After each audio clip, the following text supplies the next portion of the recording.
Hello les amis! Connaissez-vous les 5 groupes d'aliments qui causent le plus d'intolérance alimentaire? Eh bien aujourd'hui je vais partager ça avec vous. Alors en place numéro 1, nous retrouvons le lactose. L'intolérance au lactose, c'est un problème bien courant que connaissent beaucoup de personnes, surtout à l'âge adulte. Pourquoi?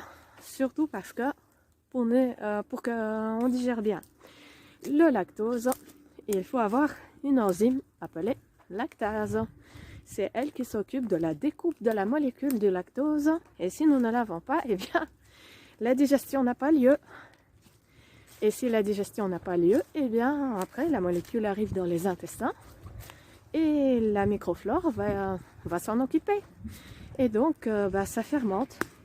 Il y a des fermentations. Donc, je ne sais pas si vous avez déjà fait une conserve lactofermentée, mais quand ça commence à fermenter, ça gaze.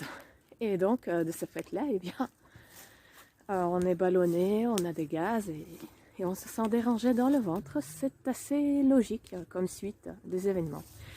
Alors, pour la suite, il y a aussi le gluten. Alors, pour le gluten, c'est quoi le plus gros problème?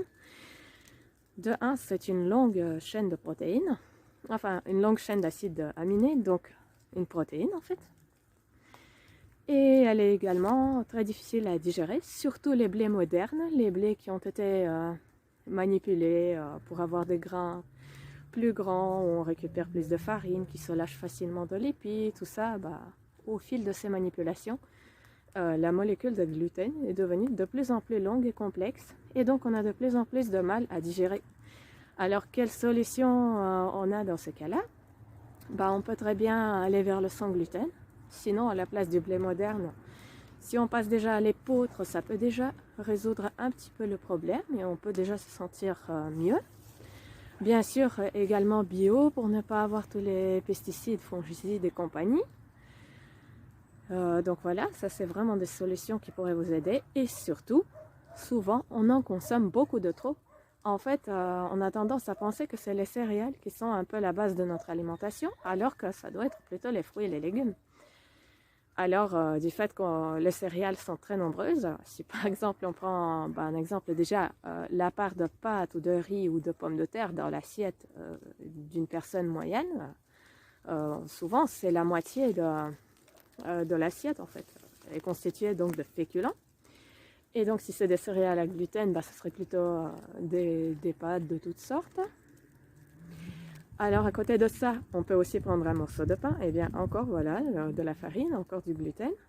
Là aussi, pensez à les prendre aussi complètes, je ne sais pas si j'ai parlé de complet, mais voilà. Bio, complète, variété ancienne, ça va déjà vous faciliter la vie. Sinon, le sans gluten, donc le riz, le quinoa, le sarrasin, il y a tout un tas de céréales que vous pourrez trouver délicieuses et qui ne contiennent pas de gluten, qui vont d'office vous faciliter la digestion.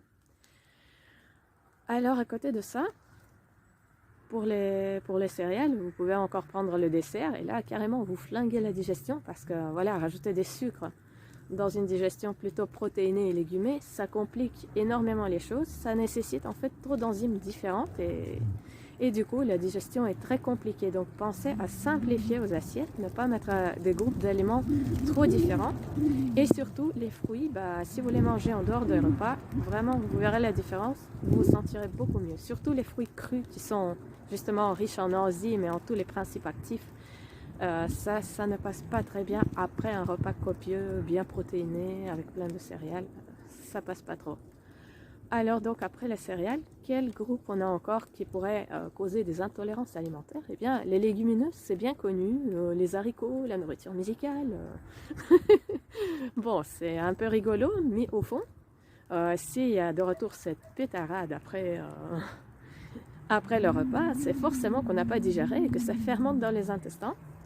Ça veut dire que soit la force digestive est insuffisante, soit des enzymes manquent pour pouvoir dégrader les molécules trop longues et trop complexes. Mais je crois que dans ces sociétés, on a trop la peur de manquer de protéines, la peur de manquer de ceci et de cela d'ailleurs. La peur, elle est partout. Libérez-vous un petit peu des peurs et pensez à manger zen, tranquille, mastiquez bien, ça va déjà résoudre la moitié du problème. Et alors, ça n'est pas nécessaire de rajouter énormément de protéines au menu. Dans le lait maternel, il n'y a que 1% de protéines et le bébé grandit super bien la première année. Même s'il est nourri rien qu'avec du lait maternel, il connaît une croissance fulgurante la première année. Il ne grandira plus jamais à une vitesse aussi rapide par la suite. Et donc voilà, pourquoi est-ce que les adultes qui ont terminé la croissance auraient besoin d'autant de protéines? Posons-nous la question. Alors après les légumineuses, un autre groupe est également fort protéiné, eh bien c'est celui des oléagineux. Mais là aussi, je pense que les noix ont leur valeur nutritive très intéressante. Donc ce n'est pas un groupe d'aliments à bannir, mais peut-être qu'on peut les, de un, modérer, de deux, éviter de les consommer avec des fruits secs comme les raisins secs, les dattes, etc. Donc sucre plus protéines, glucides plus protéines, de retour ce mélange qui ne passe pas toujours bien chez tout le monde. Donc si vous avez un système digestif un peu plus sensible, ça peut être utile de manger vos noix en quantité plus limitée et de les accompagner plutôt avec des légumes. Vous mettez un petit peu de noix sur votre salade, ça va donner une petite touche croquante, un petit goût très sympa et peut-être que ça passera beaucoup mieux que si vous faites des boules d'énergie.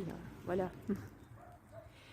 Et pour terminer, il y a encore un groupe d'aliments qui pose problème chez certaines personnes. Et c'est très étrange parce que je vais vous dire, il s'agit de fruits et de légumes. Eh bien, les personnes chez qui ces groupes-là d'aliments posent problème, là aussi, il ne s'agit surtout pas de les exclure parce que c'est vraiment la source numéro 1 de micronutriments, vitamines, minéraux, oligo-éléments et tous les enzymes, surtout si vous les mangez crus et vivants.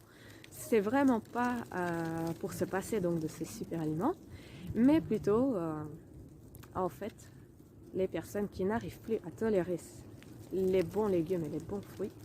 Ça veut dire que la microflore en fait elle est déséquilibrée, que c'est surtout les pathogènes qui prédominent et donc ça vous cause des ballonnements, des soucis digestifs, etc. Et je pense que le meilleur conseil que je pourrais vous donner, ce serait donc de les réintégrer petit peu par petit peu, en douceur.